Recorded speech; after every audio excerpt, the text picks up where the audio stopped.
ក្នុងវិន័យហាមមិនឲ្យយកមនុស្សល្ងងមកធ្វើធំដាច់ខាតអត់បានបើយើងពីអតីតមក20-30ឆ្នាំមុនយើងមានឯណាទោះបីជាមិនចេះដឹងក៏ជាផ្សេងផ្សំឲ្យធ្វើចៅអធិការវត្តទៅប៉ុន្តែបច្ចុប្បន្នសម័យមានព្រះសង្ឃបញ្ញវន្តសំច្រើនណាស់បើចាចាត់ជាគ្រូចៅអធិការជាស្អីសុំឲ្យមានកម្រិតវប្បធម៌គ្រប់គ្រាន់ទៅតាមបែបពុទ្ធសាសនាទើបបានពុទ្ធសាសនានឹងផ្ទំថ្កើងរុងរឿងបានយកតែមនុស្សល្ងងទៅដែរអត់ទៅរួចទេទៅមិនរួចទេនៅក្នុងណាសំទូលគ្រប់ព្រះអង្គសម្ដេចព្រះសង្ឃនាយកលោកបង្កើនការសិក្សារៀនសូត្ររបស់ភិក្ខុសាមណេរនៅក្នុងពុទ្ធសាសនានេះ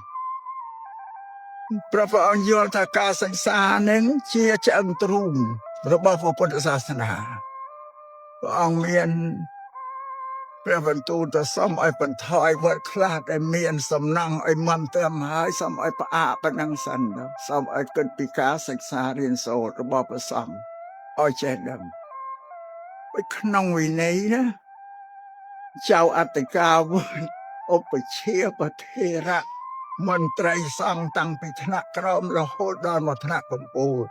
ចៅសង្ឃបិតាមាននៅឪពុកទេសង្ឃបិតាត្រូវអប់រំឲ្យភិក្ខុសាមណេរនៅក្រមវត្តឲ្យសិក្សារៀនសូត្រឲ្យបានចំណេះចេះដឹងបើបណ្ដោយឲ្យពួកនេះល្ងងខ្លៅទោសអាបត្តិធ្លាក់មកលើអ្នកគ្រប់គ្រងទាំងអស់នេះពុទ្ធលោកបញ្ញាគៀបសង្កត់អ្នកគ្រប់គ្រងយ៉ាងទៀតណាក្នុងវិន័យហាមមិនឲ្យយកមនុស្សល្ងងមកធ្វើធំដាច់ខាតអត់បានបើយើងពីអតីតមក20-30ឆ្នាំមុនយើងមានឯណាទោះបីជាមិនចេះដឹងក៏ជាផ្សេងផ្សំឲ្យធ្វើចៅអធិការវត្តទៅប៉ុន្តែបច្ចុប្បន្នសម័យមានព្រះសង្ឃបញ្ញវន្តសំច្រើនណាស់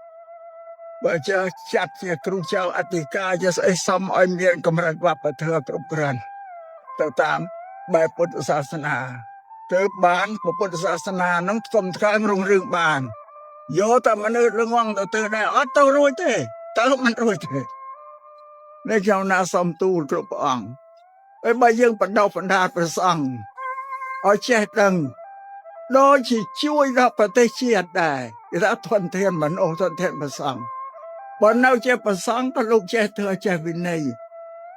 នាំបរិស័ទឲ្យបដិបត្តិល្អបើសឹកទៅជាកហកទៅជាប្រជាពលរដ្ឋដែលមានសមត្ថភាពគ្រប់គ្រាន់កសាងជីវភាពជាក្រុមគ្រួសាររបស់ខ្លួនឲ្យស្គមស្កើងបានអានឹងវាមានហេតុសាងសាសនាដោយសាងជាតិដែរខ្ញុំណាសូមទូលប៉ុណ្ណា